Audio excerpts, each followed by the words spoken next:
आया number Kay mapan surah Al-An'am.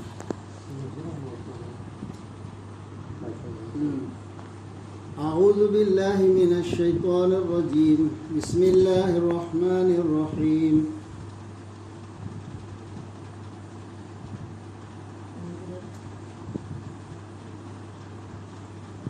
وعنده مفاتح الغيب لا يعلمها إلا هو हुआ है इसीलिए पर हुआ ले पर इसीलिए माय फार्म है ये तो हम का अंदर तक तो हर bro Kay lesson ni janu thagat ralo.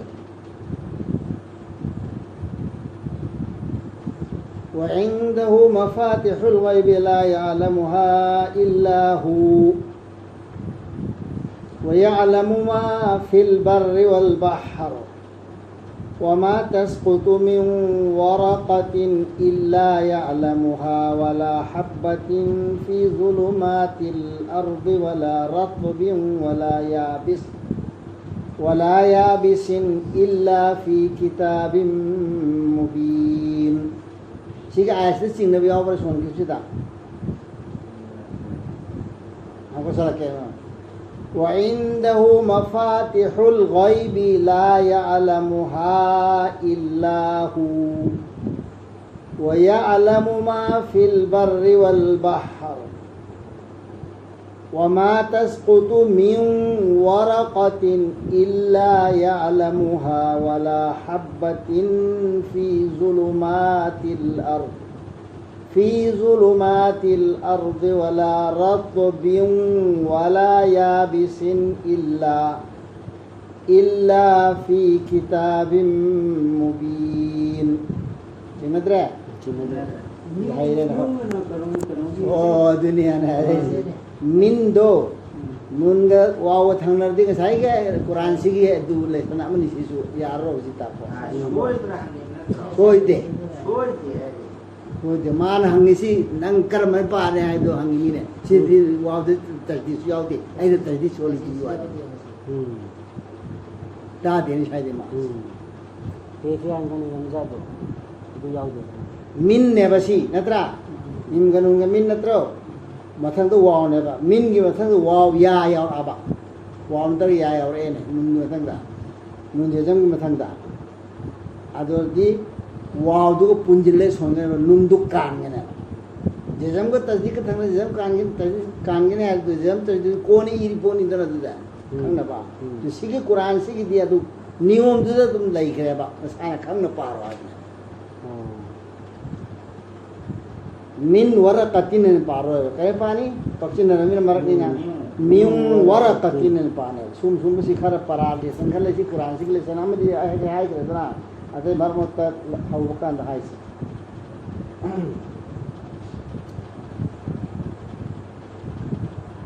mangonda laibani aron bagi so singdu kanana su khangde makhoidu manatana sodu सोदो हाँ दोगे आरोन रिपोर्ट मकाई सी लोन खंगदा बा अदु पोतो अल्लाह की मनाक त मांगोन दे दी अल्लाह मनाक है अल्लाह की मनाक ते ले मांगोन दे ना चाउन इसे चोमे ना अदु अल्लाह बुने ने खंग न बनी सी अरबी सिदद सेंटेंस दि खंग करेबा अदु खंग नी दी अदु खंग द बिना खंग होदरा ना मसी अल्लाह दहाई में है अल्लाह की मकाई से आई उतार सो आई चाउन ये मने बा अल्लाह हाई में तंगबा मंगोंद लैबनी अरोन बगी सो सिंदु कनाना सु खंगदे मखोइदु मान तना काम खंगदे सोदो हंदे है अरोन लै पोन सिलो ने गायब किवा अरोन बेदे गायब किवा मखै सि लो ने खंगदब सोदु मंगोंद लै हाइबे आर्थि करी गायब किवा से मात्र खंगे तना खंगदे नबी द तक थोरैबा वादुसु गायब किवा तक थोरैदु अलान तक थोर पदे नत्रा अदु माउंददी गायब की सोलै बनते नबी दसु लै मादी खंगबनी लैरिब खुदिंगमक कंफालगी मथक्ता अमसुंग समुद्रगी मनुंगदा केनखिबा लैते उना अमता माना खंगदना मदुबु उना मे केमतम केंगिबो उना से करबो पानी किनो कदाय दे केली मोइसले अदु बोकने कुना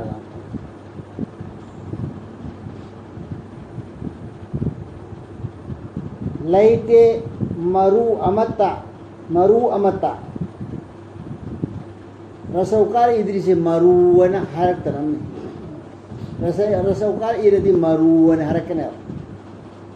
dirukar isi karigino maru wana harak namni sigi bhaw spelling ta unna sem to shando pe bi jana acha laite maru amata adi bhaw maru oro kai nabi singbi maru hai maru laite maru amata prithivi gi amagi manunda natraga पृथ्वी की अमंबगी मत मनुंगा पृथ्वी सु अरदना आपका मम की बात पृथ्वी अभी मनुंगा लाइते है नत्रगा असोट पा नत्रगा अकंग बा सोट पा पोरसु अकंग पोरसु पोला मत्ता लाइते है मधु चंचिंदबा लाइक अमदा मयक लारबा लाइक अम लेबा लवे माफू जनाइदु फ्रांस तो ई लवे माफू यावदना लवे माफू हारिबा अदुगी चेदु अदुगी ने लाइक मैं शेंगलब लाइक अम हाइसी अदुगी लाइक तो लवे माफू दा ईरग थम्मेबा लोयना अमत चित्थदन अदुमति खंगा ईबदु तनते कावखिबदु गी नते ईरिदु माना खंगे है फोन तो मागी इल्म द यावरी है मागी काव द यावरी इकोन काव नहीं है इजी लौसी है तो नते पमा यावरी अल्लाह ने खंगी وهو الذي يتوفاكم بالليل ويعلم ما جرحتم بالنهار ثم يبعثكم فيه ليقضى أجل مسمى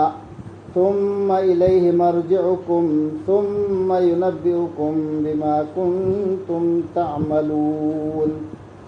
مساي كنتم دم يارك بسدا प्रूफ हल्की सिंगम द अमा नतर दि कुंतुम सिन नुन दु जेजम अदुम सोंगे जेजम याव देस दा जेजम सोल जो कुंतुम दुसु जेजम दु सोलोय आइना हागिब दु मतुमिना जेजम दु अनुम सा वे तो अनुम कुंग तुमना तो नंगा तुम तामल मानने नखोगी हवाई सिंबु लथोपीबा हवाई लथो शेलिस मारना अभी फरिसाद जाय माल होई पकोरो मसान लो माल लो नत्रो दु अल्लाह न लो में होय लो कनाम लो बुंगम बनतो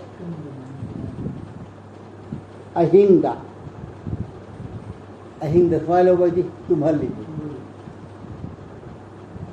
नखोयना तुमलिंगैदा अमसुंग मादी खंगबनी नखोयना नोंथिलदा तौखिबो खुदिंबा अहिंगिदी खंगे नोंथिंदी खंगमोयदा हाइबो वासु लेतेबा नोंथिंगी ओरो लोन खंगे नोंथिंदा लाव अदुदगी मान नखोयबो अमुक हिंगत हनबीबनी मागी गुन्नी तगाइसी अलागी गुन्नी तगाइसी आयतो कोसे ताकपदो दुमाना अदुदगी मान नखोयबो अमुक हिंगत हनबीबनी अजी नोंथिलदा गलम में दे हगल रम कब थोगली दो मान थोगलो गेदे तुम सियाले गेदे तुम दवाई दो पूरा कनेक्शन पुपत था तो पंगमद्रो मामी में अदु मत तो बमारा मैम योरमद्रो अदु नखोयगी नपुंसीगी ले थोक पी सरबा मतम तंकक अमा मपुंग फहन नबा नोंथिन दवल हली जो करिगिनो सेंद्री दो तुम्हान बदगी तुम में गदना होई थवालो सो इसी मानल सो इमी माना हाइदि तुम्हान लगा कायो खंगंद्र असी बतु बले इसी माननी अदुगा हौदोक पिरे इदु नोंथिलदा मका हिंद तुममगा सिसु माननी अदु करिगिनो बमान अदु तोरदो मागी करिदु लापियो मौतु यौद्रिबा मतम तांका लेपिबा तांका माई सिनु दिसदबनेना सिगमत पुंजा सिगदबने हाइदु अलान तमदे सिदो नत्रा अदुगी मतमदी यौद्रि मखैदी लेबन बना थवालो थोपी द बना नोंथिंदा हवल से खंदक दम याम तुम खिफिदे तुम सेल सुंगम अदु ने तुम लम दाय द्वार दुर तो करियन तो द्वार सीब तुम बाय तो सीबा अमसु होग पाय तो द्वार इन्नी अल अकयबा अल्लाहुम्मा करिन हा दुआ है ने तुम बगी दुआ है अमी अल्लाहुम्मा बिस्मिका अमूतु आहया ए अल्लाह ए केमो ए अल्लाह मादि खंगमोनी ए अल्लाह नहाकी मिंगलिन का लोयना आइना सीजरी अमूतु एदि सीजरी वो आहया अमसुन हिंजरी दुदि तुम बसी सीब नत्रो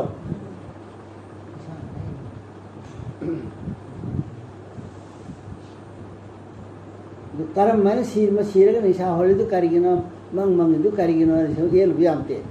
सी हल्ली सी हवाई दु कनेक्शन दु लौथोक तना सी हल्ली बो अरमुस याय हवाई दु निशा दु होलली दु हयें अमु होलकी दग लई मिना खर होलन तंबा याय कनेक्शन में तंबा याय गुनाला हाय लोथो थमगा कनेक्शन में लहलगा मंगसा होलम बनाबा अदुदुगा कनेक्शन दु लौथोक प मतम दु यौद्रिबो दि अदुम अम हिंगल हलकदोरबा लौथोक करके माय मतम दु लोइबो अर्दी तुमि में दोर सोदुम से अंदोरबा पादु खामने थमोरदमेबा युम सिकु हैना यावरबो खाम दे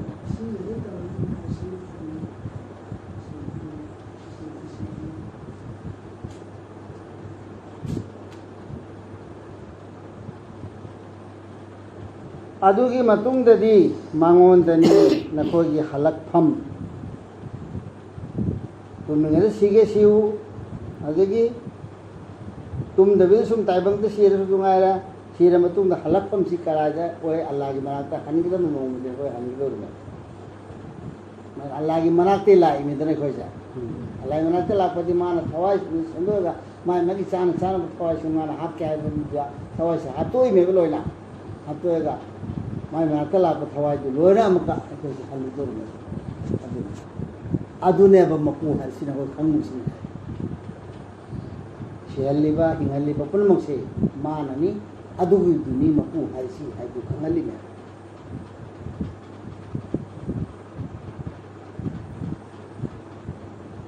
मतम अदुदा माना नखोयदा पाव पीबीगनी नखोयना तौखुबि सिंगुगी बतांगदा हलेगा लामो हलेगा नखोसि लेम थारोय अफब थबुक तौरम्ब्रा तौरंदब्रा हाइति तौकिनेबा थबुक तौरमगा जनत थंबीदो थंदुरबा फतब थबुक तौरमगा दोजता हंदर अदुगी नेहरसि नखोय तौखिदो मादुगी मतंगदा पाव पीबीगना न सि तौखिबनी न सि तौखिबनी हाइदु मा लोय हायकने وهو القاهر فوق عباده ويرسل عليكم حفظة حتى إذا جاء أحدكم الموت توفته رسلنا وهم لا يفرطون مادي نم ثبنغم بدوني ماغي مناي سنگي مثكتا मांगोंद नम थब कनाम तंगम देव मागी मनाई सिंग नम थब दि मातन ने नम थंगम नि मान सेमम को नम थब काहिर या काहिरु असी अल्लाह की निंद अमर जना ओ हुवल काहिरु हजी काहिर नि महा के है में बा काहिर दी लोय मत नम थबंगम मांगोंद अम होन नम थबंगम माई गुन सिने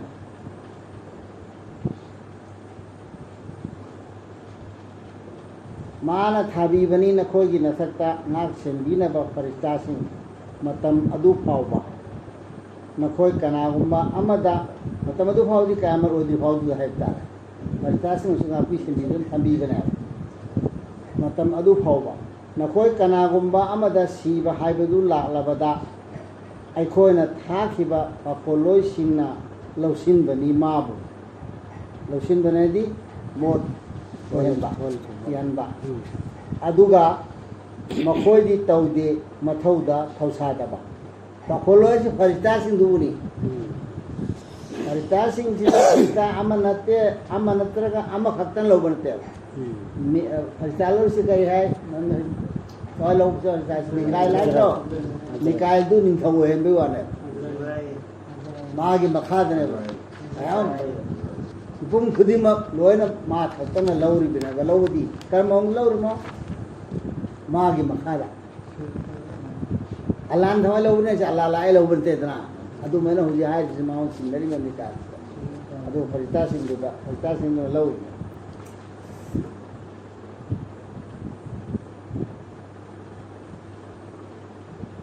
हो सादब तौदी हायबम यावसिम आइना हायबना पुम कुनमरी तले हिंगलु मासी पुंग कुनमरी दगी हेनबे यादे सिहलोना लाहे एने अदुदुगा मारा पुंग कुन मासो हनबा नदर कुनमरी योदु ने हेलो तोपा सिक्स तौबने तेना पुरा एके बटन सिन नंबर का अंदर नंबर का दम नालिदना सितले फरिस्ता तुम बने अदे हम पॉल ले लियो अल्लाह ना ए को तो तुम तुमना ꯁꯨꯝ ꯇꯧꯕꯅꯦ ꯃꯥꯅ ꯍꯦꯜ ꯇꯧꯕ ꯉꯝꯕ ꯁꯤ ꯁꯦꯝꯖꯤꯜꯂꯛꯄ ꯀꯥꯟꯗ ꯁꯨꯏꯒꯤ ꯑꯁꯣꯝꯗ ꯑꯗꯨꯝ ꯉꯥꯟꯈꯤꯗꯅ ꯃꯥꯅ ꯍꯦꯜ ꯇꯧꯕ ꯉꯝꯕ꯭ꯔꯣ ꯑꯗꯨꯃꯥꯏꯅ ꯄ꯭ꯔꯤꯇꯥꯏꯁꯅ ꯉꯝꯃꯦ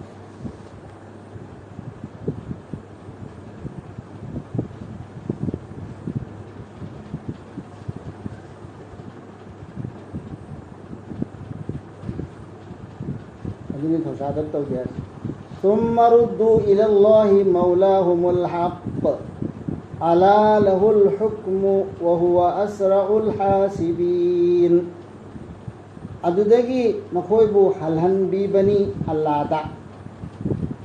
مساي مثلا تساعي كذا هذا هو لو رك الله ما تهنجين هبشة مخويبو حلهن بيبني الله دا مخويجي ngak sendiba mapu aduda Allah adu karamba Allah no ko insan khangalini na koi bu ngak sendiba hinjanu ngak tabu ngak sendiri do adugi mapu do adugi manak ama halan banaya ba na koi ita hawai lo ko hawai mang se yengo magini wayen bibagi thabaktu madi khwaidegi yang boduni hisab to singi अदुगा नखोयना तौब्रो थबो अफबो र फतबो र मामा मी अमतन नते करोड़ करोड़ लेखरे दुनिया से अल्लाह संतो इब फरिश्ता जिन दोरे हिसाब लोगो party सिंसी अदु same सिंसी मुका में लौदो उसी में हम हिसाब लोगो क्वेश्चन तौदो एक्सप्लेनेशन कोन तौदो बादु तौदो में आंती काम में तौदो बोन खनिया क्लेम लेते मादे हिसाब लोगो ता याम जान दुनिया से उरे दना हिसाब तो उसी कंप्यूटर हिसाब तो कोई देना मोमोगी हिसाब से मैं लाएगा अदना मखोई हिसाब तौबदा मान सित तौबनी मान दो ताबनी मान सित तौबनी सित तौबनी हाय बगी हिसाब मैं हम लौदरना हिसाब ताब आदा थेंगर दो केस बेना अदुगी दुगी हिसाब लौदु मादी मखोई ने लूनें खलदु लूनो मादी हिसाब लौबदी हम थोने यांग قل من ينجيكم من ظلمات البر والبحر تدعونه تضرعا وخفية لئن أنجانا من هذه لنكونن من الشاكرين هايو نبينا هايو نترك باري بيكود كنانا كان بيبغي نخويبو kan phai amadi samudragi amamba singi khudung tibadagi dong tiba samudragi na tasu taru dong tiba tamna kambir jimana trakana le ge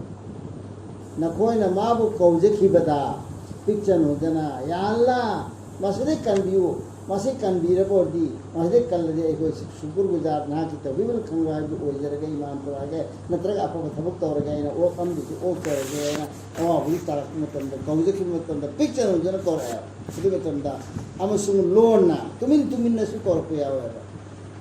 Kan birabadi mana aikoi bu masidagi, koi hai kipsi. Kan birabadi mana Allah na bu kan biraba masidagi, sigi awa masidagi. Soy dana oi jage aikoi taubi mal kang basing oi jarage na macin na. Tora hai bu yawi, adagi babun ni juga na hai yawa. Adunia ba na koi kaurib dunia ba Allah harus. Allah से दुनिया कोई कौर दुनिया और धर्म तुम दे अल्लाह तो कौर इतना और मेरा इसीनी अल्लाह मुआरे अल्लाह का कोई मर पर नहीं तो दुनिया से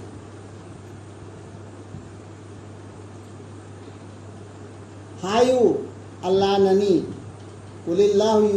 युनज्जीकुम मिन्हा व मिन कुल्लि कर्बिन सुम्मा अंतुम तुश्रिकून हायु अल्लाह ननी न कोई बुकन भी बदु मादुदेगी अवाब देगी समुद्र की है परमापी खेतना समुद्र ही दे इधर लागतना ही जो चुंबक करना कोई मांग ले दो और सु हम और सु आवाब खुदिंगो की परमाने पीर जी मादे की हाय ओवर ने मंत्र मुखातब ना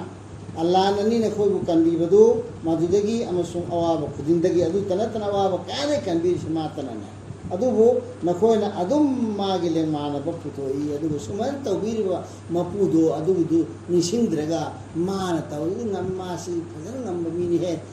माउंद संगदे थबसी ओगनी कान खलिदो अदु खलिदो अल्लाह खतर हेंगदबने हम खलो